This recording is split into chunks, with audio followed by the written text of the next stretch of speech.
Welcome to the Save Par Golf Podcast, where two average golfers talk about golf and things. I'm your host, Derek. I'm Dominic. We are currently on episode 130, and we have a very special guest today. We have Bo Watson and Shannon that co-authored a new book called In the Zone Secrets: How to Get in the Zone at the Flip of a Switch.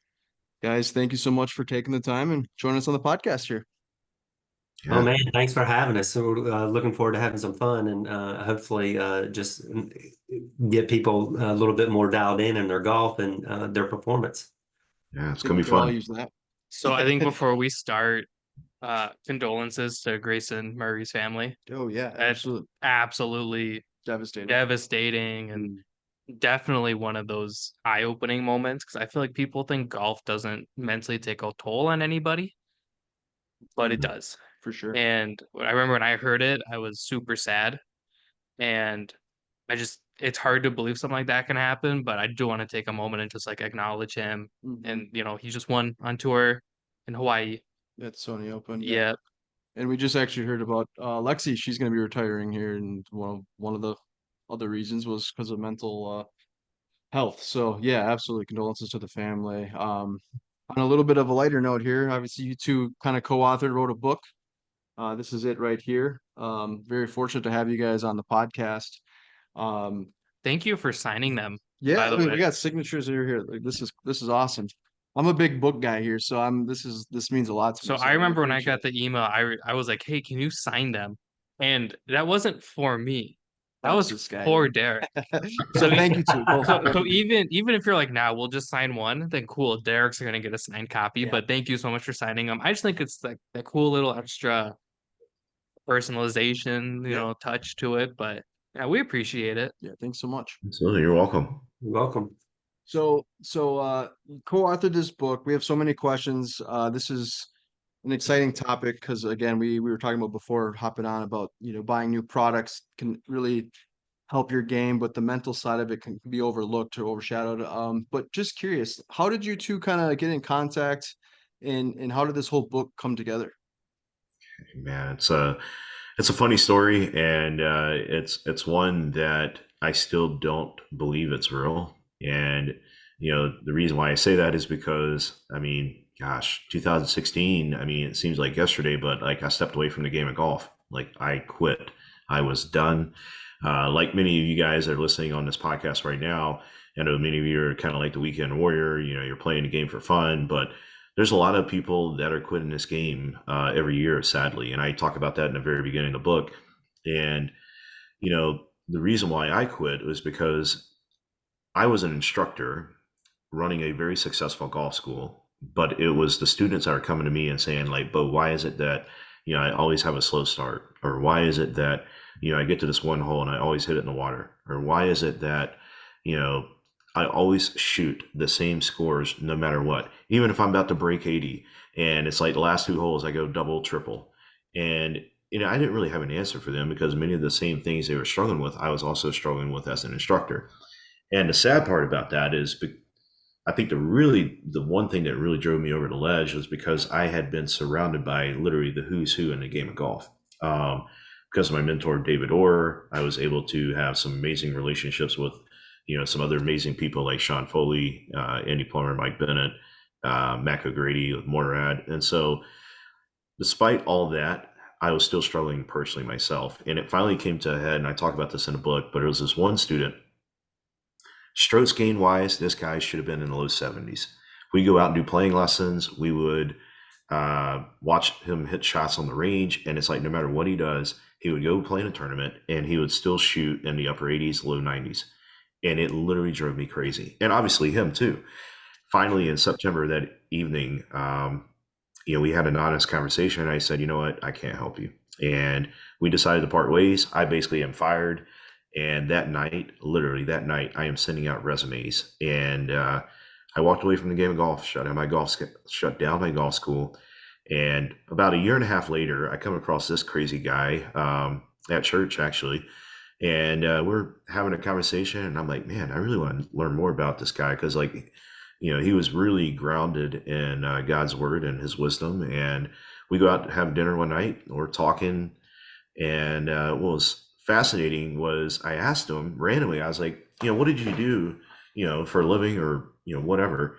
And he said, well, I used to be the national, team manager for the U.S. national inline speed skating team. I was like, well, that's pretty cool. What was your record? Well, he said, I coached 142 national champions, 8 world champions, 2 Olympic medalists. And I'm like, Wow. wow. Yeah. Okay. That's Hall of Fame worthy. That's all he's done. He's just laughing about it, Yeah. whatever, no big deal. Yeah, I mean that's who he is. I mean, he's so humble about a lot of the stuff that he does. But I'm like, how in the world did you accomplish that? And the next thing he says is, well, if you really want to know, I was able to get my speed skaters to trick their bodies into the zone. I literally laughed and I said, you're full of it. And he's like dead serious, like no emotion whatsoever. He just like, that's it. And then I was like, I kept pushing back. And I was like, I really don't believe you. And the next thing he's doing, he's getting his phone out and he's showing me screenshots and text messages. And they're all like his former national champions, world champions, one of his Olympic medalists. And they're all saying custom trigger, custom trigger, custom trigger. And I'm like, okay, well, this thing's got some legs. All right, maybe it works for speed skating, but this is not going to work for the game of golf. Like, Shannon, you got to understand, I literally walked away from the game of golf, and you got to understand, I've read literally every mental game book under the sun, and even outside the game of golf, and all the sports psychologists, all the authors, they all talk about what the zone looks like, but nobody has ever shown a step-by-step process on how to get there. And you're telling me you have found the recipe for that? And he said, yes. And I just sat there for a second, and I was like, I don't believe you. But I said, you know what? I'm intrigued just enough. I said, I'm a prime candidate. And if this works, I am like the perfect test subject because I haven't touched a club in a year and a half. And I said, I'll tell you what, I'm all ears for the rest of the evening. Show me what you showed them. I will go out and apply this and see if this works. And guys, I go out for the next 6 months. I play 8 rounds. 6 out of the 8 rounds, I shoot under par. I go from a index in 2016 of a 2.4.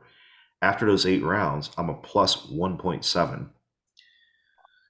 Okay, That's unreal. it is. And That's him proving me wrong. exactly. And obviously, he was right. But here's the thing: like, I did that with 0 physical practice. I didn't hit any warm-up balls. I went straight to the tee. Cold turkey, hit a few putts. That was it. That's the how I only want thing to I do it, did. right? Straight You cold, wish. straight cold turkey. I That's like straight up what I do because I'm always late. I mean, it's pretty much the weekend warrior, right? I mean, that's pretty Exactly, much yeah. the That's what we're everyday looking golfer. for. The issue is I'm never really late. I'm always really early. Yeah. I don't want to waste my good shots in the rain. That's the other thing, yeah, right. That's what some will say. It's kind of like God's timing is perfect, though, isn't it crazy how you Yeah, were a golf coach giving lessons and you totally hang it up, which is wild. There's that little meme where that one guy was like, this guy must have had a bad day. You see him walking down the street and he literally dumps his whole golf clubs in the garbage club or the garbage can. Yeah. It's like that's kind of what you did. You hung it up, and then all of a sudden now you have this guy here that kind of just gave you a whole new perspective. Yeah, it was also a breath of fresh air for me too, because I know that the golf is the most mental sport in the world. Mhm. Because look how much time you have in between shots to think about what just happened or what's getting ready to happen. And then we start having that snowball effect that's in our brains and stuff like that. And so I found it exciting because I'm totally moved by results. And I just thought it was funny that, that night we were supposed to be just getting to know each other. Sure. You know what I mean?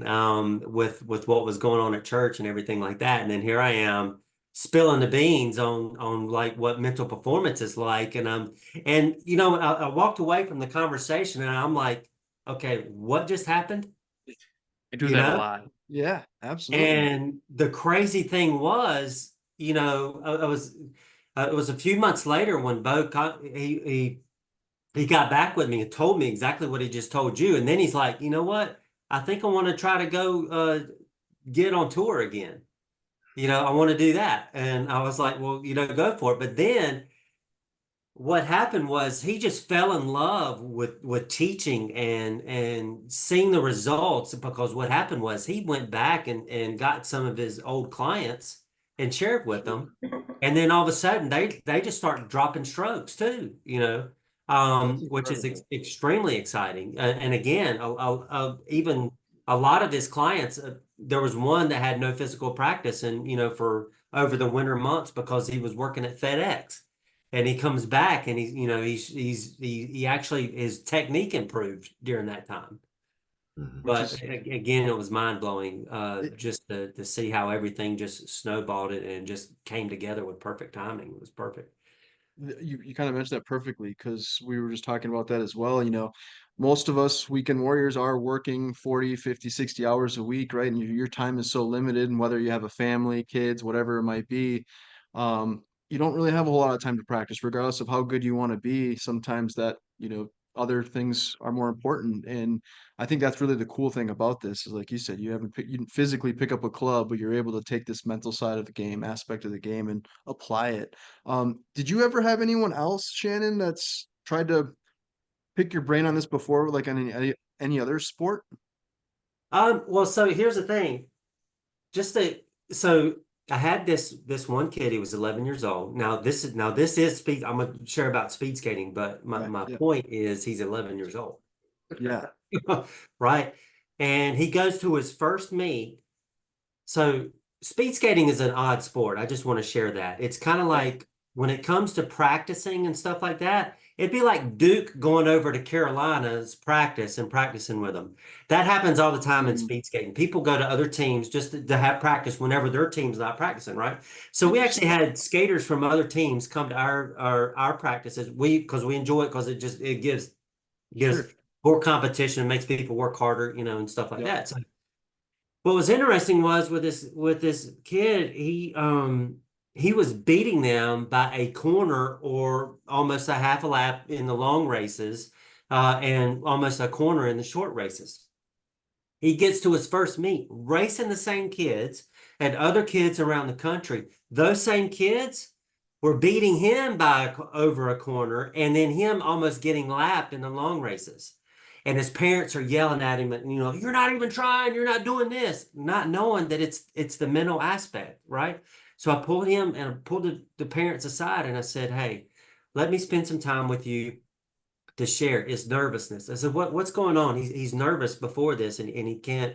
Well, it feels like he's sliding and stuff. And the same thing when it comes to golf. When you're nervous or you're frustrated or whatever, how are you holding the club? Are you swinging it the same way? What happens is because you've got all this stuff going on in your brain, it actually affects your coordination.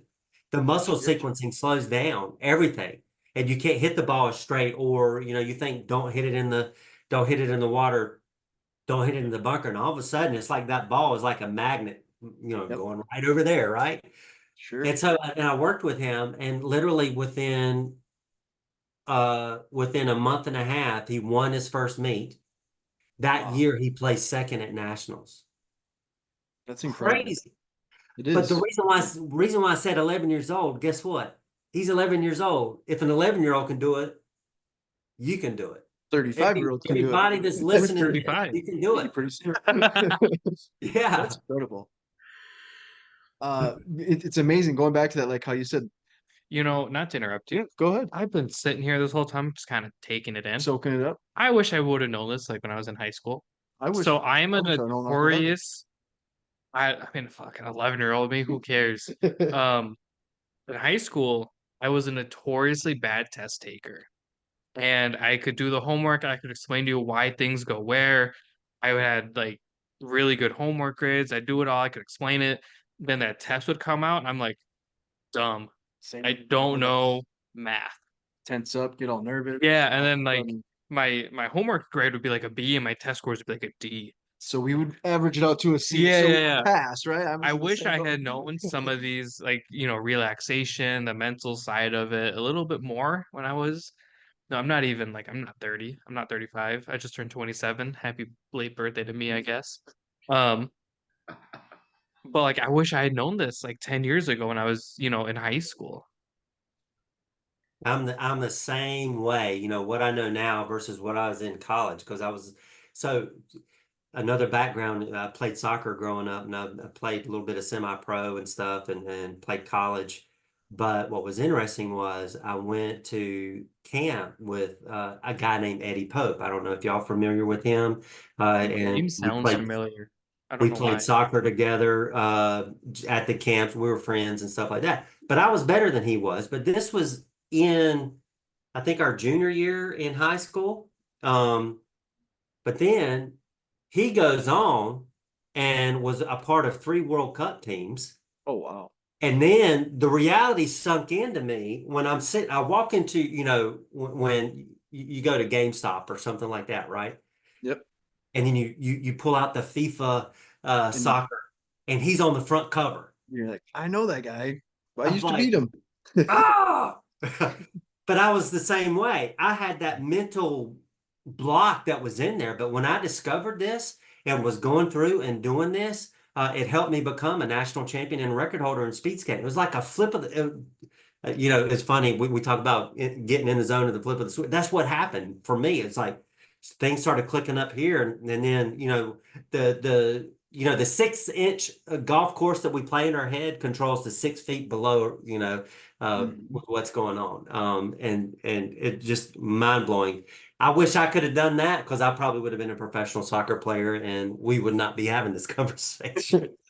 Well, that's incredible, and we definitely want to continue to talk more about the book. But so like, how long did it take you guys to, or like, where did it go with? What's it like co-writing a book? Because like Yeah, Derek and I co-hosting this, I couldn't imagine writing a book with yeah, that'd be you. kind of difficult. So one, yeah, how'd that work? And then two, how long did it take you guys to like finalize everything?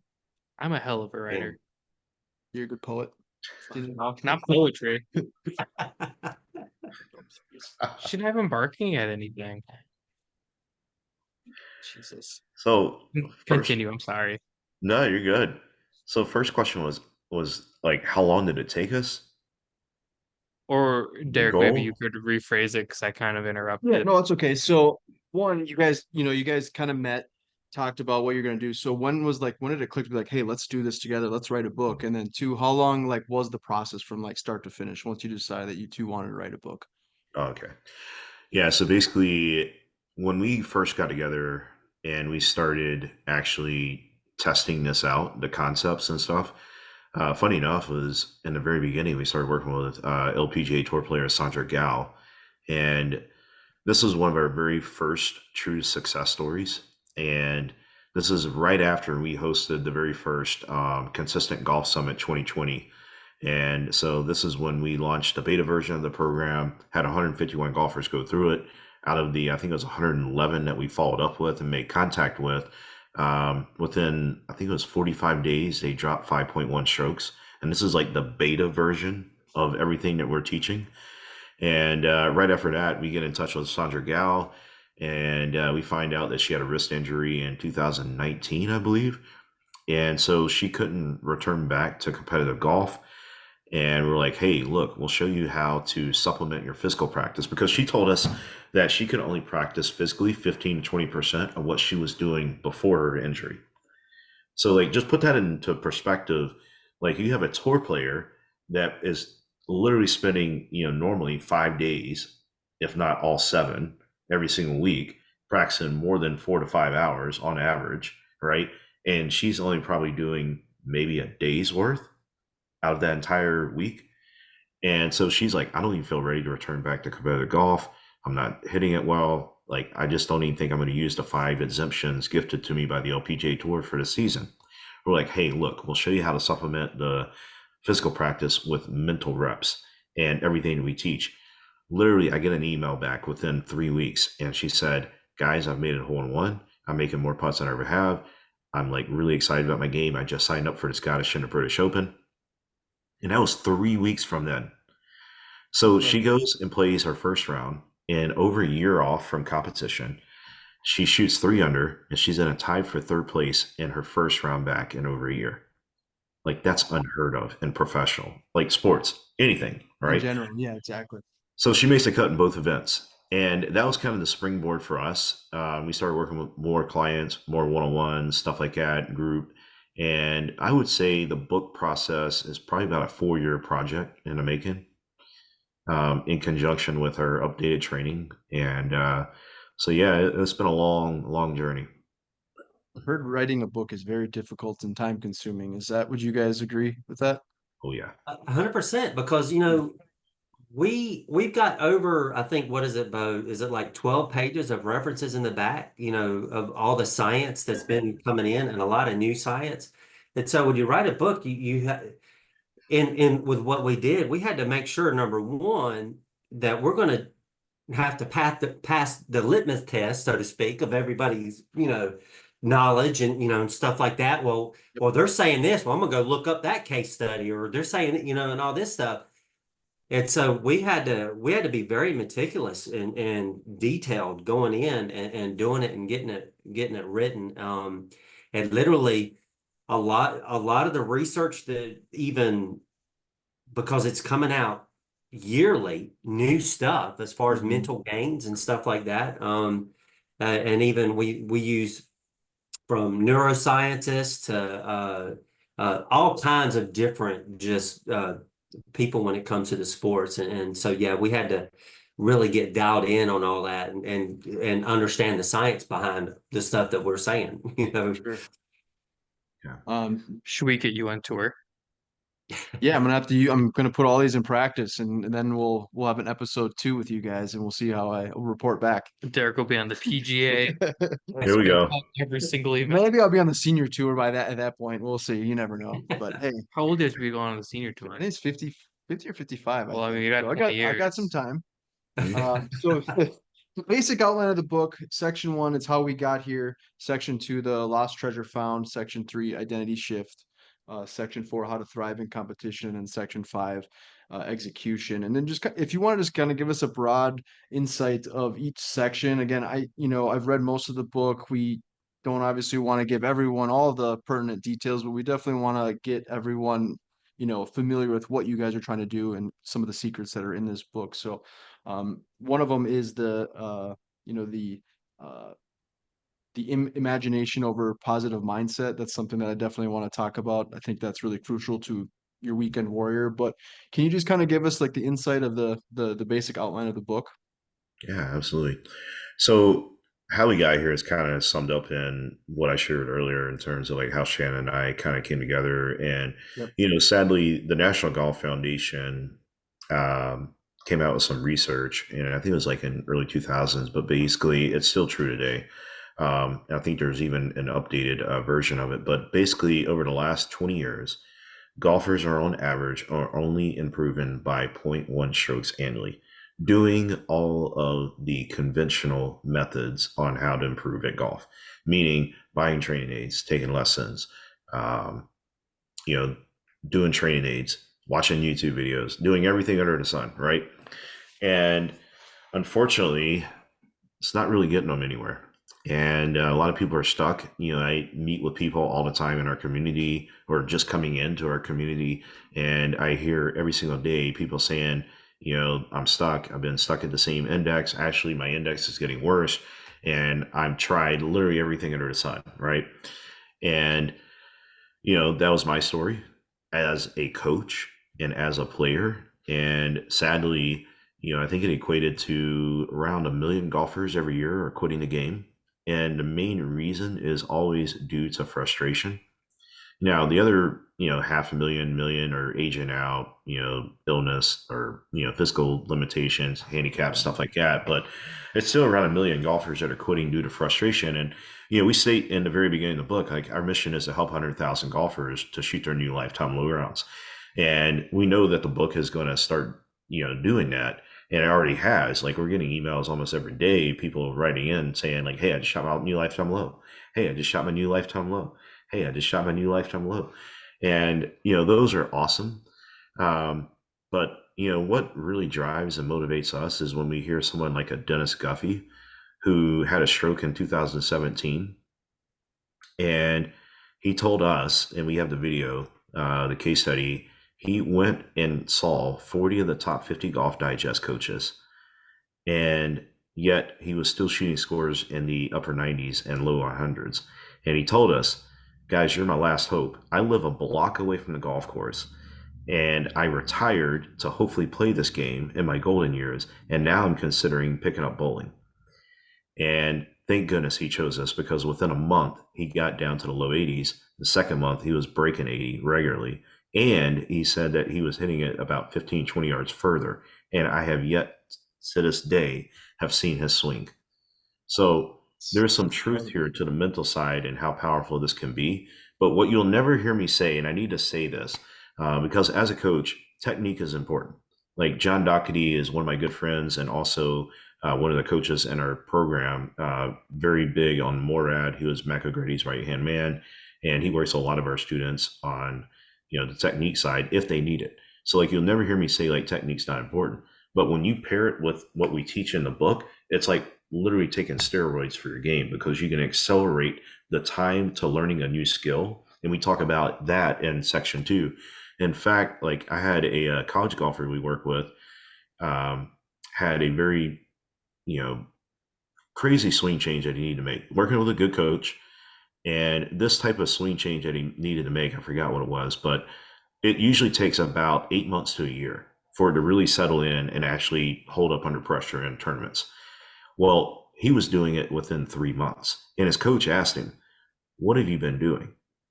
Because he's working with other students like him, right? Really good players and at the same skill level. And he's like, "You realize like this move that I'm asking you to make, and especially this change, like this takes about 8 months to a year. And here you are now already seeing it under tournament setting. And like, we've only been working together for 3 months." And he's like, "Well, if you really want to know, I've been working with Bo and Shannon. That's about the only thing new that I've been doing." So we talk about that in section 2. That's using like mental imagery. But the biggest thing about that is, when you read in our book, we talk about this guy named Alex Morrison. And this is really important for people to understand that's listening to this, because golf has gotten off track in the last 50 years because it's been this search for the perfect swing. Well, there's no such thing, because it's not the swing that wins tournaments, it's the player. Mm-hmm. And the funny thing about Alex Morrison is he wrote a book called Better Golf Without Practice, I think is the title. It was like in the 30s or 40s, right? I think you mentioned. You talked about it in the book. Yeah, you mentioned in the book. Yep. It was written in 1940. And, one of the cool stories in that book I loved was him telling the story about this comedian, Lou Lore. And he's like the weekend warrior, doesn't really get a chance to practice a whole lot, but he had been trying for years to break 90. And so he had tried everything under the sun, right? Just like many people today are in this game. And he comes to Alex and he's like, "Look, I'm at my wit's end. I can't break 90. And he's like, "All right, look, we're going to sit you down in a chair. We're going to rehearse what he calls the 5 Morrison swing keys." And that's all they do. They just sit in a chair and they do that for 2 weeks, right? His first round back, he shoots 87. He didn't practice physically. Yeah, he just went straight to the course after doing nothing but mental reps, and he shoots 87. And there's so many other really good stories in that book. But he was the godfather of mental imagery in the game of golf. Now, the reason why I share why this is so important is because when you look at legends like Sam Snead, Jack Nicklaus, let's just talk about Jack Nicklaus really quick, because everybody knows like he had a really good mental game. Well, where did he learn that from? Childhood coach Jack Grout. All right, let's look into Jack Grout's story. Who is Jack Grout's mentor? Alex Morrison. The gentleman you just mentioned, yeah. So we all know who Sam Snead is, right? And we've all read the book, Golf's Not a Game of Perfect, right, by Bob Rotella. But have you guys ever read the book, what is it called? The Golfer's Mind is one of his other popular books that he wrote. I don't know how to read. See, I think I have it here. I think I should have that one. Yeah, I think I do have that one. I think it's a yellow cover, but yellow cover with like a green, and then it's got a golf ball and I think a putting green, but it doesn't matter. But in chapter 2 of that book, Bob Rotella tells this famous story of meeting Sam Snead for the very first time, right? And he's given this presentation and a speech, and it's literally a do or die moment in his career. Because if Sam Snead stands up and says, "Do not listen to this guy," like we would not know who Bob Rotella is, all right? Mm-hmm. But Sam Snead does stand up and say, "Hey, we need to listen to this young man because what he's speaking of is truth." And he said, the reason why we need to listen to him is because in my early years and throughout most of my career, and the reason why I had the most success was because I would go to bed the night before a round, visualize the perfect round, get through like hole 12 through 16, something like that. And I'd wake up feeling great, go through my normal routine, and sure enough, I'd play some really good golf. Well, where did Sam Snead learn that? Harvey Pinnock. So who did Harvey Pinnock learn from? Alex Morrison. Now, who did Harvey Pinnock also coach? Everybody loves Ben Hogan's swing, right? Oh, yeah, the 5 fundamentals, right? Everybody's all about Ben Hogan's swing. Like, he's got the secret of golf, and everybody loves the swing and everything else. But here's the thing. I came across an article, and we were researching, writing a book and stuff. I think it was in 1947. It was a Times article, and New York Times. And Ben Hogan personally stated the name Alex Morrison in the article. And when I saw that, I was like, oh my goodness. Like, this right here is like the secret. And it's like the one that is the one thing that probably Ben Hogan never really, shared with anybody publicly, but he did in this, and I couldn't believe it. And I was like, this is the answer. This is why he really succeeded, because he used mental imagery. If you look on the LPGA Tour side of things, Mickey Wright's one of the best ever on the LPGA Tour, Hall of Fame member. I think she has the second most majors won. Who was her coach? Harry Pressler. Well, you guys know the common denominator here. Yeah. Mentor, Alex Morrison. So I say all that because we laid a groundwork and a foundation for, why the game's greatest have succeeded. You look at Phil Mickelson and especially Tiger Woods. We talk about this in the book. Tiger Woods, the reason why he made some of the most iconic putts in history of the game of golf is because he shared this in his book, and he also shared it in a clinic. But he said, when I'm doing my routine, I look, I take a picture, and do another look, take a picture, step up over the ball, one final look, take a picture. All right, Tiger, putt to the picture, like Papa used to say. Guess what? That's mental imagery. So we talk about that in section 2. Section 3 is where we actually bridge the two together, which is what stands us apart from everything else out there. And that's psychometric training. That's where we start introducing the custom trigger. And that's really the secret to getting into the zone. And identity shift. I mean, we could talk about that, but that's super important. That's how we get people out of shooting the same scores every time. People that are stuck like shooting in the mid 80s can't break 80. That's how they get their breakthrough, is we actually speak to the identity piece. And then the next piece is just playing around. And, you can have a plan, but it's your response. Like, you can go out there, you can do all the right things, but when things aren't going your way, how do you respond? How do you make the most out of the potential that you have for that day's round? And it's like, one of the chapters we use a quote by Jack Nicklaus. He says, the swing you show up with is, that day's round is the one you play with.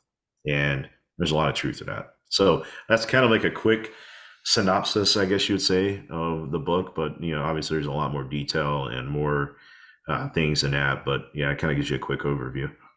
Sure. Shannon, is there anything you wanted to hint on? Because I know, like, talking about the triggers, there's, when you talk about the flow state, there's 22 triggers. There's different, from internal triggers, external triggers, creative triggers, group.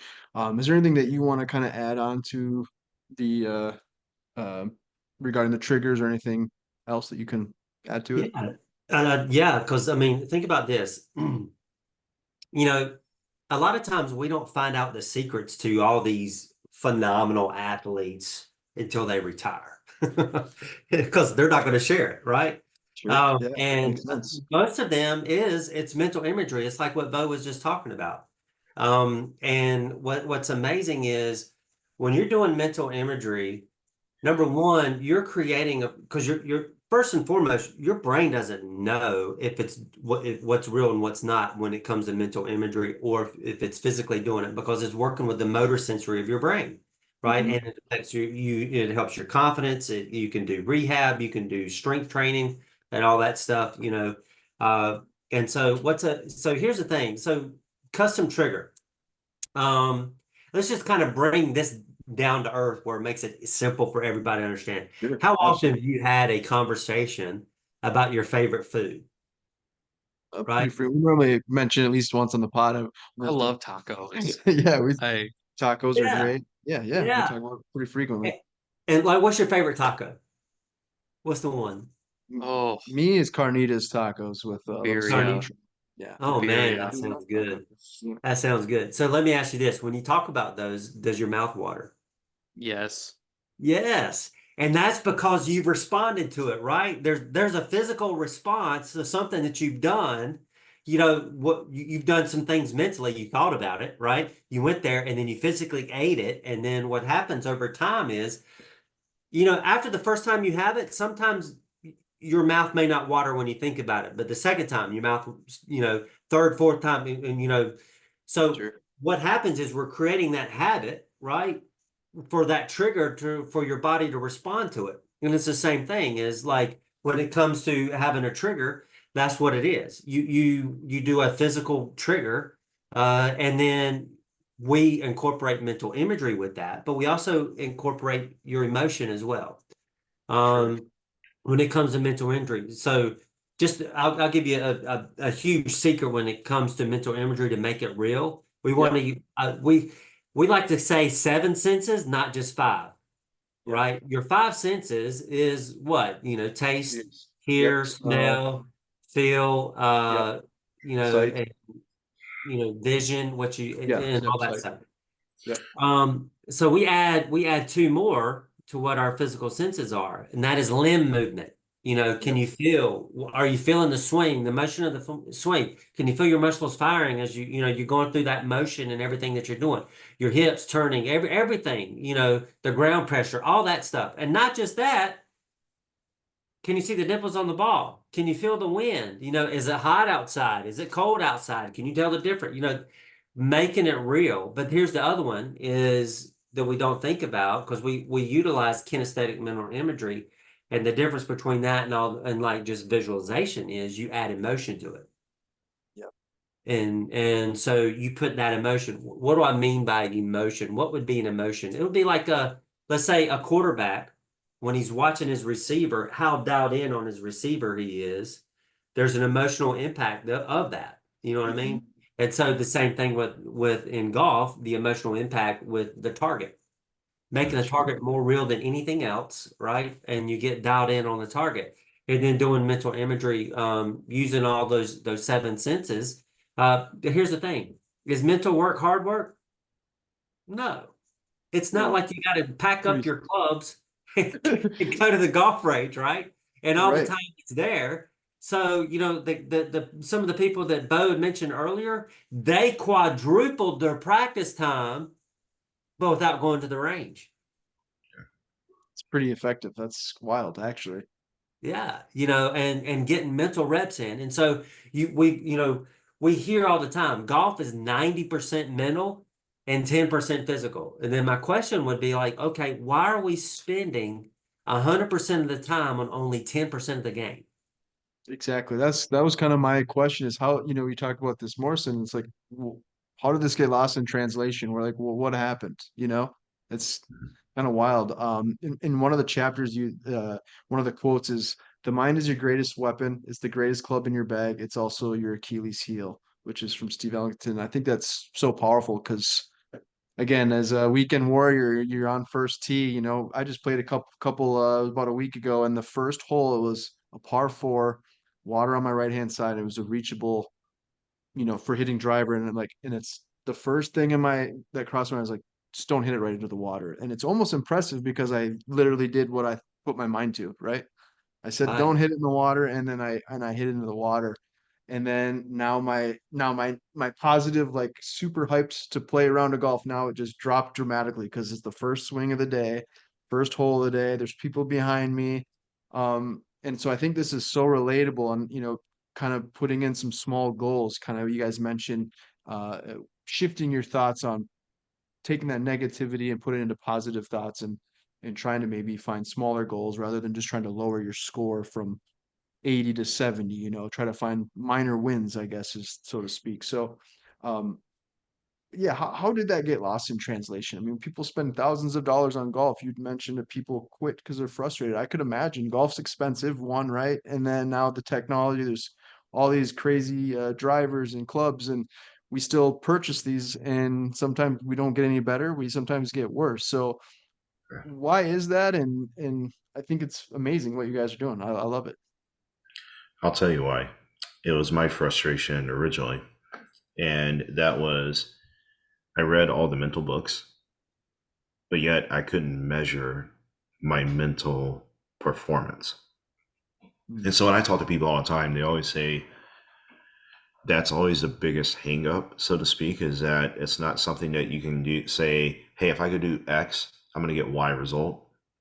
And so I think that's the biggest reason, is because anybody can go on a TrackMan and work on their swing. And this is why, like, you'll never hear me say like technique's not important, because it's great to have something that is giving you feedback or giving you like, hey, you just hit that shot, 170 yards with your 5-iron, and then 3 swings later you make an adjustment to the technique, and now you're hitting at 185. Boom, dopamine effect, so to speak, right?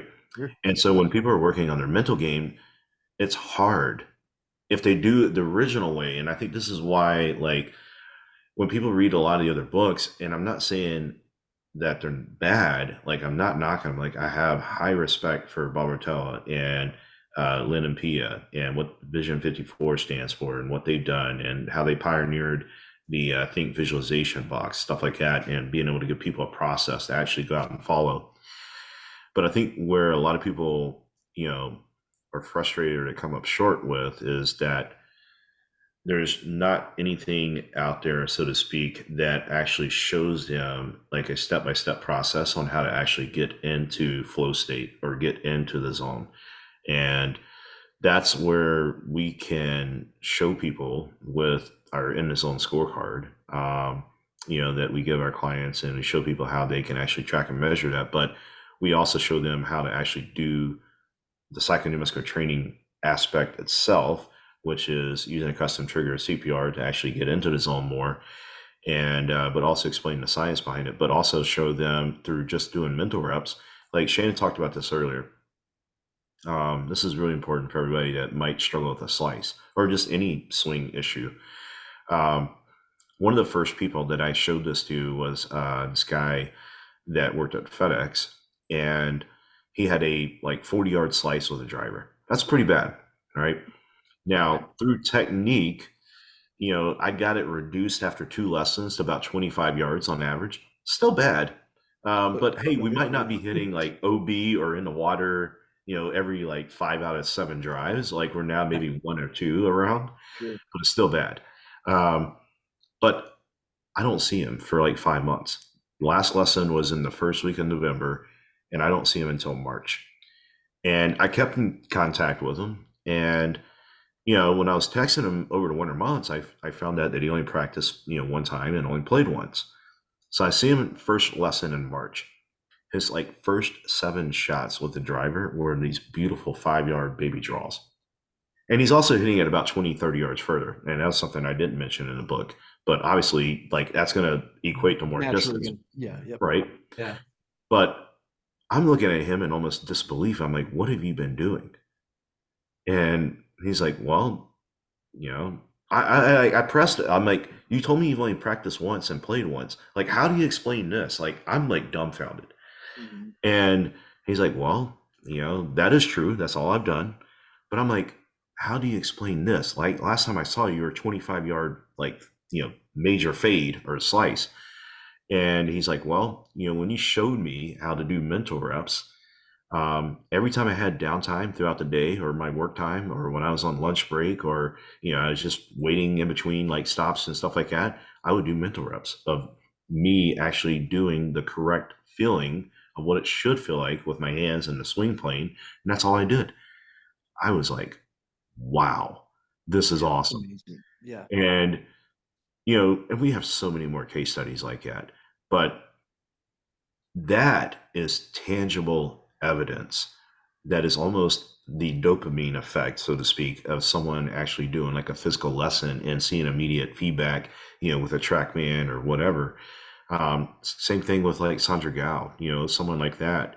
And within like 2 or 3 weeks, change her mind to then saying, hey, I want to use these 5 exemptions, where she was 2 weeks prior not even going to return that year to the LPGA Tour. So that's what I think many people struggle with when it comes to the conventional side of the mental performance. And that's where I think we're a breath of fresh air for many people that are kind of stuck and they tried everything under the sun on the mental side of things.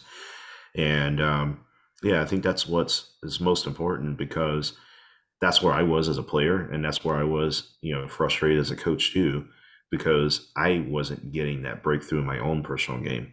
And for me to experience it personally, and then also see so many other case studies of people that have gone through it, I think that's now the difference, if that makes sense. Absolutely.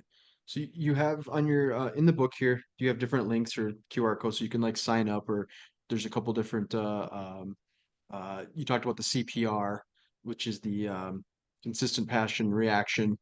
So do you still like have do online or calls or anything like that to like maybe you read the book and you're like, I get it, it's clicking, but I just have a couple other questions, or just want to pick your brain on something else. Do you guys do that? Oh yeah. Yeah, that's actually funny. So like I will do the calls, and we also have team members that do the calls. But it's occasionally funny when people will jump on and like, "Man, I didn't even think this was real," but I'm actually talking to you, and it's because we care. We're serious about our mission, and that's one of the things that we're happy to do as far as jumping on these calls and helping people out. Is there like an opportunity to work with us? Yeah, absolutely, there is. But a lot of times there are people that are coming on, and I'm also pointing them in the right direction, because we're not the next best step for them. Can't tell you how many times, like, I've done calls and I'm like, hey, you really need to go spend some time on biomechanics. And I'm good friends with Dr. Kwan, and I'm like pointing people to Dr. Kwan on that aspect. Also good friends with Scott Fawcett. And it's like, hey, yes, our stuff will help, but really you need to go spend some time on your course management, and you need to go see Scott and start using Decade. And so sometimes that's where the calls lead to, and I'm pointing them in another direction. But that's because we care, and that's because like we want the best for them. So yeah, people can still book calls with us and jump on for help if they need some help on clarifying some of the concepts. Absolutely. So I've been sitting here kind of just thinking, soaking all this in, because I am definitely the golfer between Derek and I that maybe needs a little bit more help. I'm not saying you don't, but I do. We both definitely need help, that's for sure. But yeah, No, I would agree. I have broken 90 once, and it's the highlight of my life, and I'm going to keep it that way. We've had on some like really great mental side guests, right? First one would be Evan from the Part Train. I don't know if you're familiar with him. He has a podcast all about the mental side of golf. We love Evan. Yeah, he's good stuff. And then we had Dr. Saul Miller email us, reach out to us. We read his book. He was on. And from Evan, we learned that I don't have a mental game. Like, it's just non-existent for me, which I personally really like, because I don't get mad, right? Like, wow, Dom, that shot was so bad. That's fine. I'll get it the next time. No high, no low, really. It's just It's very just like cruise control for me, right? And Dr. Miller was saying that that's really rare, but really common in like professionals. I'm about as far from professional as you could get. So with everything that you guys are talking about in the book, obviously that we've been talking about tonight, how would that impact somebody like me who doesn't really have the mental side of golf? Obviously there's still stuff I work on, right? Like the biomechanics stuff, the technique, like you've been saying, how important it is. How would something like this apply to someone like me who doesn't really see the highs and the lows? Yeah, you want me to answer it, Shannon? Yeah. All right. So for someone like yourself, right, that is very neutral, like doesn't get, overly worked up when you hit a bad shot, or you don't get overly excited when you make like a birdie or an eagle or something like that. Well, I mean, hold on. If I make an eagle, I'm jumping in the lake. Hold on here. yeah, let's take it back. Yes. Pretty neutral and gets that birdie. I get that. That's Eagle, nice. cool. I'm jumping in that pond. I'm making a snow angel in the sand. I don't care. I've made some like big birdies. I mean, we've seen me drain big putts, but like I'm never just like, whoo! Like it's always just like, cool, let's do it again Or type thing. or to go back to like me talking about hitting a ball. I'm a pretty positive person too, but like if he hits a shank on in the water on the first hole, it's okay. Well, let's just reload and grab another one, like which is pretty rare. I would say a lot of people get really upset pretty quickly. So I'll let you continue to give that advice and Yeah, what you sorry, think. I had to throw like if I get an eagle, trust me, there is I'm gonna celebrate. I'm feeling All that right, so we high. got some emotion. I've had eagle looks, but I have not made that eagle. So, for someone like yourself, the major benefit is going to come from the identity section in the book and also the mental reps with psychodynamic training, because every person would benefit from that. Because if you can have hyper focus on your target and you follow your process to a T for every single shot, your scores are going to come down. But what's also going to give you a breakdown, like when you say like you've only broken 90 once, I would be challenging you to break 80. And one of the ways you do that is resetting the internal thermostat. See, the reason why most people are stuck How do we shooting. do this? Shake me harder. Where's the Yeah. switch? Yeah. So the internal thermostat is probably the most important thing. Right next to psychomuscular training in the book, because it's the one thing that we've seen so many breakthroughs for many of our clients and readers of the book. And it's why we see so many new lifetime low rounds is when we reset the internal thermostat to your new identity. That's where you break through the ceiling that's been holding you captive for most of your golfing life. And one of the cool stories we share in the book is the amazing SAT story. And I'll share it briefly here because it's so good. Because like even for people that are listening to this podcast, they don't buy the book. Like please, like listen to this because this is powerful. There was a story of what was his name, Shannon? The guy that was on Tom Bilyeu's show. I can't think. The mental performance Trevor coach, Moab. Trevor. Yeah. So he also Unfortunately, he actually passed away with cancer and stuff, and so definitely this is the story Bo's going to share. It came from his dad. Okay. yeah.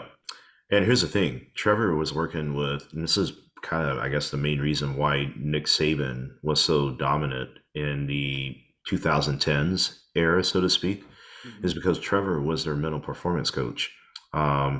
So he was good. But the interesting thing about his dad comes home from a Toastmasters like conference meeting or whatever. And he's sharing this with Trevor, and he's like, "You won't believe this. This is what the speaker shared tonight." And he said, this guy shared the story of him as a kid in high school. He was basically hanging around the wrong people, was making, D's, F's, and obviously struggling big time in school. Well, as a junior in high school, what do we all do? We take the SAT, right? So he's like, all right, whatever, I'll just go take the test. So he goes and takes the test, and he gets a score back, and his score is, I think it was a 1480 out of then 1600. Pretty much a genius level, right? So his mom's like, son, did you cheat? He's like, Yeah, well, this is- My mom would look at that. You do So, the same so thing, I mean, well, Rose? first of all, we take the ACT Yeah, here, yeah. so it's scored differently. But I guarantee, if my mom looked at that, she'd be like, "What the fuck are you doing in school?" And my mom's a teacher, and she'd be like, This is not this is "What the hell are you doing in school that you can score a 1480?" Oh man. And then there's me getting C's. yeah, I mean, and Okay, that continue, was sorry. basically her reaction with her son. And he's like, no, but I tried to. But the problem was the desks were too far apart, so I couldn't cheat. And so, at this point, he's like, wow, all right, maybe I can do this. And so he cuts all of the bad friends. He starts sitting in the front of the class. His teachers are like, well, maybe we missed a boat on this kid. Like, we need to really start pouring into him. Well, fast forward, he graduates high school, goes to community college, and obviously the GPA was just so low, but he had started building up.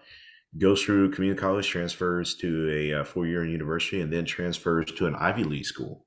Well, he goes on and becomes one of the most successful CEOs of one of the most successful magazine companies in the world.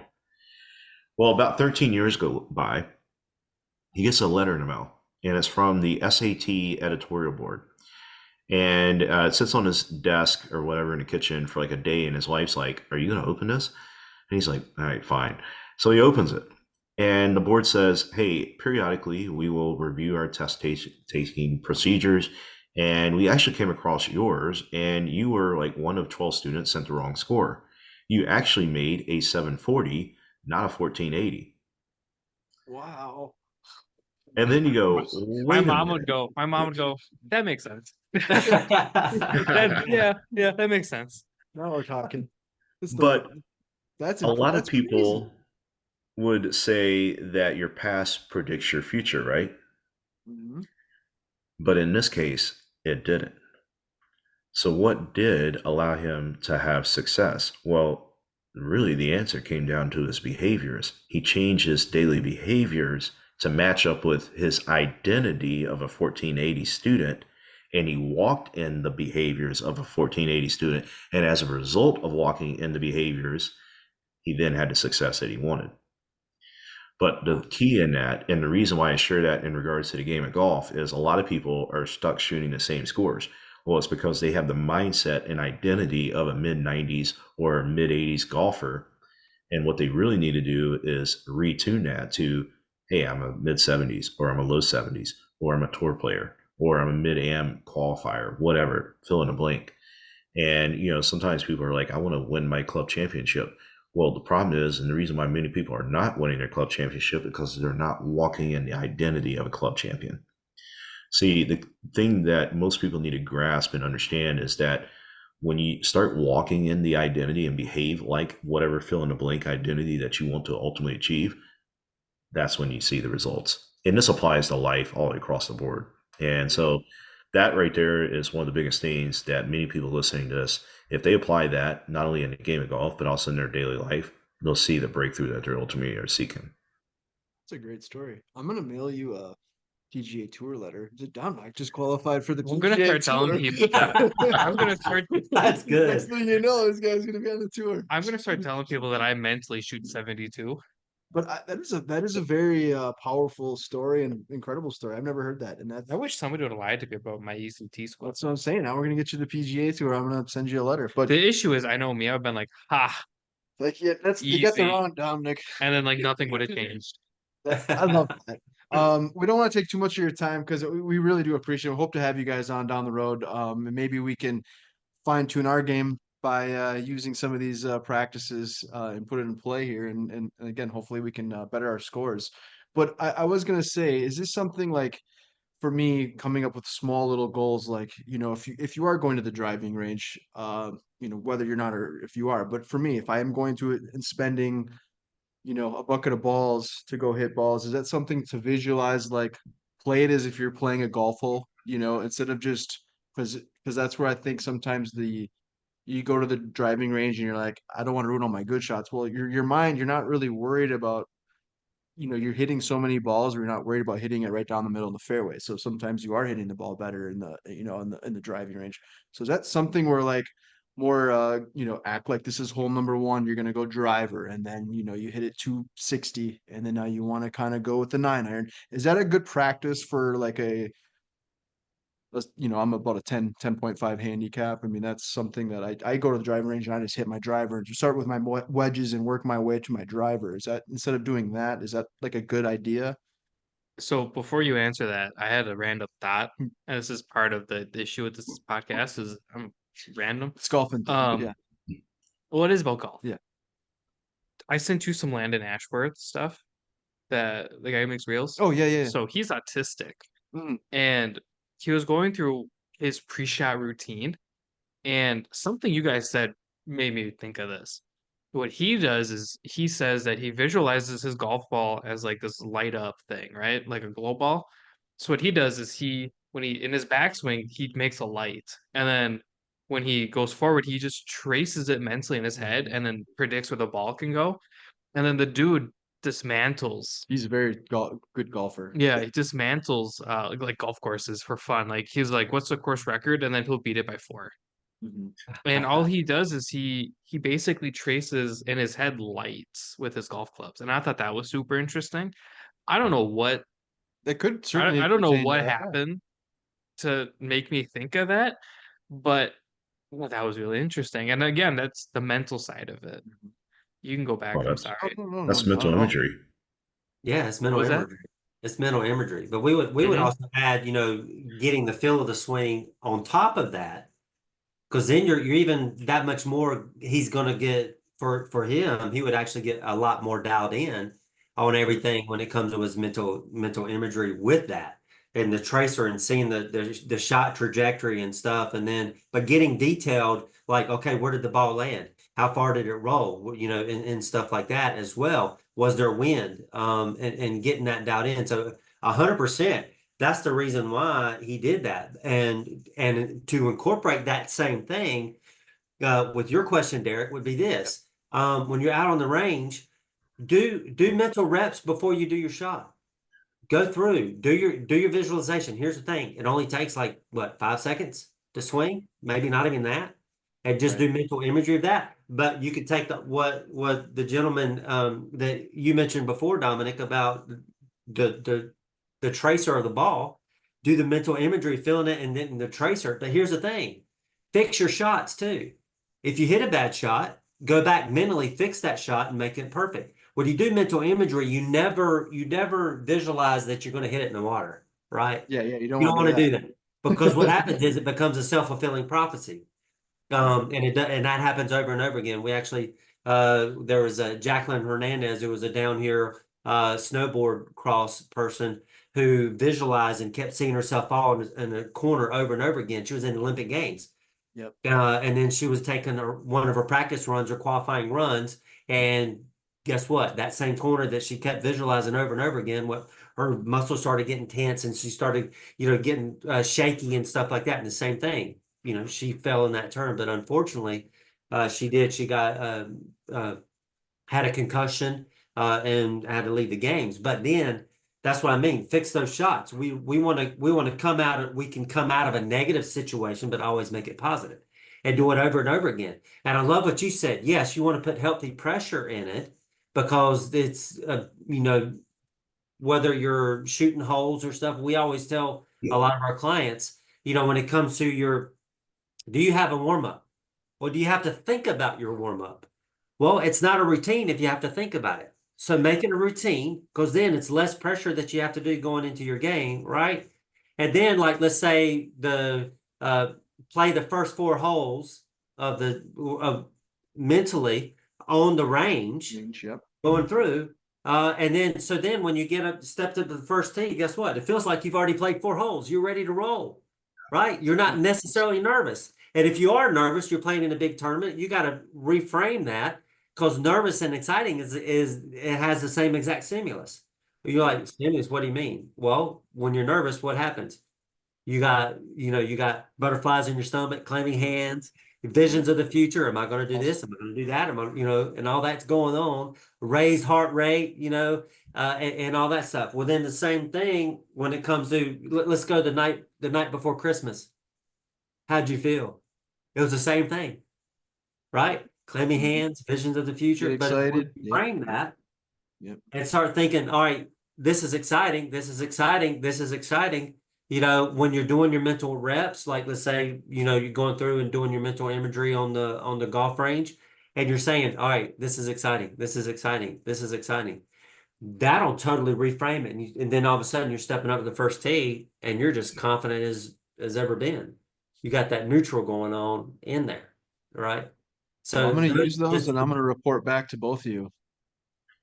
Like I said, I think I mean, it definitely checks out. I think being just positive in general is a huge, uh, in all walks of life, in every aspect of life, positive, it rubs off just like negativity. So I think that's one thing too. My buddy went out, played golf, and he doesn't get out very often.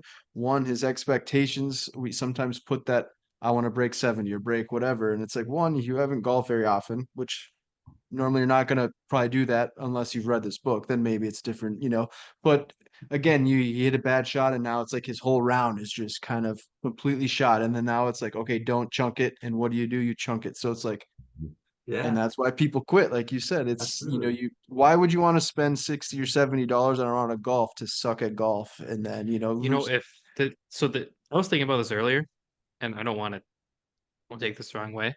If more people quit golf, wouldn't that make tee times cheaper? That is, yeah. Well, I don't know if it make it cheaper. Well, It won't be as busy. Well, like in California Definitely won't right be as now, busy. nobody can make tee times Yeah, because there's like a whole like StockX for tee times. people are booking all their yeah. tee times and reselling them. I was thinking about that earlier. I'm like, would it be such a bad thing if more people stopped playing? For some of us, yes. Not for you guys, but for us, maybe, yeah. But no, that's Jeez. Hey, can we hit what you said? Because I noticed that you mentioned this several times, like don't hit it in the water or don't chuck it. yeah, Those are Let's. Derek's big fears. That and he hates greenside bunkers. yeah. Those are also kind of a pain in the Oh, butt. okay. Yeah. Awesome. So let's do You're this. welcome. They're gonna fix We're you. gonna Yeah. we're gonna make an Fix experiment. it. Okay. Okay. All right. So from now on, you're the worst hole that you can think of that greenside bunkers. From now on, start saying this is exciting. I can't wait to do it. I'm hoping I hit it in the Yeah. bunker so I can get out of that bunker. You're gonna have so right? much Yeah. fun at the beach. Yeah. So here's like the thing. There's a Yeah. neuroscientist that's done over 12,000 brain scans. Okay. And one of the things that he found out when it comes to the word don't is you're creating a second target in your brain. We don't realize it, but we're creating a second target. Like, for example, if you take a downhill skier or a mountain biker, if I was teaching somebody how to mountain bike, I wouldn't say don't hit a tree because then what happens is they see the forest, Yeah. right? Instead, you say stay on the path. Stay on the path. So then that's why the path has to be, or the target where you're aiming for has to be a lot more stronger than the don't. Okay. The don't is a powerful word because that's what 90% of the golfers do, right? Is Yeah. use the word don't. Don't Yeah. chunk this. Don't drive in the water. And here, I'll give you a practical example for everybody that's listening to this. All right. If you're driving your car, don't try this. All right. Right now, if you're listening to this podcast, but if you're at home, you can do this. I want you to visualize. All right. If you want to close your eyes, you can. I want you to visualize a field of bunny rabbits. Field of bunny rabbits. Okay. Field of bunny rabbits, and they're all jumping around. Trust me, this is going to be good. My eyes are closed. Yep. We know we can see that. In green field of bunny rabbits. Video. They're playing tag. They're having fun. They're jumping around. Don't think of a lion. Dude, that line would do work. It's like right when you said it, automatically just kind of popped in. Yeah, but here's the thing. Did the lion just pop in, or did the lion pop in and chasing the bunny rabbits? It popped Because in. our brain has that negative bias that's in there. Yeah, it was a right? pretty aggressive line. That line would Yeah. do work in that field. Yeah. And so what happens is when we step up to there and we're thinking, man, don't hit it in that greenside bunker. Don't do that. Then what's going on with that brain scan? You've increased the brain You're activity in that that's bunker. going on, Mhm. and you're in what we call red light state or yellow light state. So, now let's talk about the identity shift. If you were a tour champion, all right, now we got to think about, okay, this is $1 million shot. Right. Do you step away from it? If you're on tour, you wouldn't even think twice. You'd be like, yep. Because it's on the line, right? That's the behavior that's following up like with the SAT score. So then you do that. You step away. And then have you ever noticed Phil Mickelson? A lot of times it looks like he's just going, staring off into space, and he's looking down the range, and he's just looking and looking and looking. Right? He's like a scientist out there, right? He's calculating. He's doing mental imagery. He's making, because I heard him on a podcast with Ed Milet, and he's saying, I'm doing mental imagery. I am making that shot surrender and submit to what he wants it to do. Yeah. Right. And so then step away and then get your mental imagery, make that shot surrender to where the target becomes more powerful than the don't. Right. And so then what happens in the beginning, the don't process of, let's say, bunker, water, hazard, or whatever, it's a little bit less impact. Well, guess what? You keep doing it, it's a little bit less impact. And then all of a sudden, you're not even seeing the greenside bunker. All you're seeing is the pin. All you're seeing is like, this is my target. This is where I'm hitting it, right? And then guess what? You're starting to play better golf because you shifted that identity. You also shifted your thermostat because you're so used to hitting it in the don't area, right? Now you've created that pathway to where you're going it. So then what happens is when we say don't, what's going on too is it's affecting your coordination as well because the muscle sequencing that's going on because your brain is doing the muscle sequence. Then you're not focused. You're not focused on your target. You're focusing on the don't. You got both of those. That's why it affects your coordination. That's why how much more you need to back off the shot, right? Sure. So you can get everything firing again, and you can go in that shot more confident. Here's the other thing: have you ever played the game horse? Mm-hmm. Right? What do you have to do in horse when you're getting ready to shoot? I mean, not spell horse, but Right. miss. You have to call your shot, Probably right? shot. Yeah, I guess. But yeah, absolutely. It's Right. been a long time since Yeah. I played horse. Right. So what if in that situation you call your shot? I'm going to do this. I like That's that. healthy pressure, and it's Mhm. taking the don't out of it. So it's kind of like, I mean, if you think about it, we're good enough to don't hit that shot, and you do hit that shot. So it's like if you get that reverse, like you said, that reset or that shift, realistically, you're kind of doing what your mind literally just your last thought was almost in a sense, right? So it's like if Yeah. you can shift that thought on the don'ts and just worry about focusing on what you want to do, Yeah. I mean, you should be able to do that, right? Because it's kind of impressive that you're actually hitting the shot that you didn't want to hit because it was the last, thought in your before you hit the ball. hmm Yeah. Yeah. I That's just why you want to got hit the to. ball. Yeah, no, this is great, man. We really appreciate your guys' time. Hopefully, you guys enjoyed it.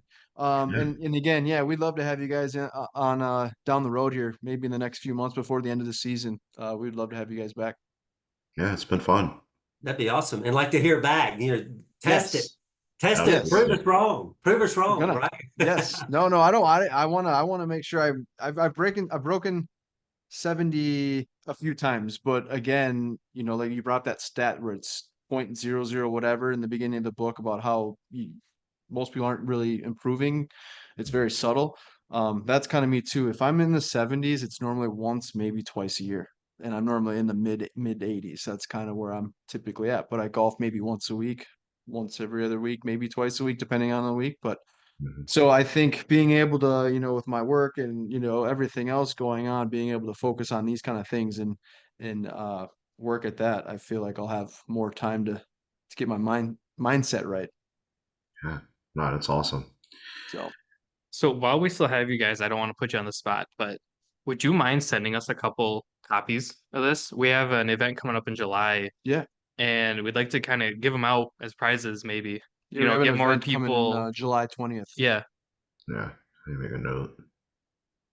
Yeah, I'll be Yeah, we'd happy love to. to. Definitely. Awesome. And we'll sign Well, them too. yes, yeah. Make sure you sign them. I think That's that awesome. would be like A great touch. no, like a great prize for somebody, right? Because maybe they're struggling and all of a sudden, like you guys were talking about, you guys met at church. I'm not really a churchy type person. Um, maybe that's their sign, right? Is they win this book, maybe that's their sign that, hey, I could get better at golf at my age. So that was my thought behind it. Yeah. Definitely. No, I'd be happy to. So I just Absolutely. made a note. We'll send it your way for sure. Okay. Perfect. Yeah. Well, thanks so much, guys. We really appreciate it, and we'll report back, and hopefully I break that 70. Awesome. Yo, Looking forward to not it. hopefully. I will break You're that gonna 70. shoot a Yes. 68. Yes, there we go. See, there we go. 1480 Reshifting my lifestyle. mindset. You're gonna shoot a 68 68. There we Yeah. go. on the front nine. Yeah. And Dom's Yeah, gonna get a Derek. letter from the PGA Tour here soon. You're working on that Is that 1480 what lifestyle. You happens? got this. Like when they go pro, they get a letter? No, I was just saying that because Oh. of his SAT story. Maybe I will get a letter. Thanks again, guys. You guys have a great week. Yeah. Thanks, Thanks. guys. Take care. Nice to meet Appreciate you it. both.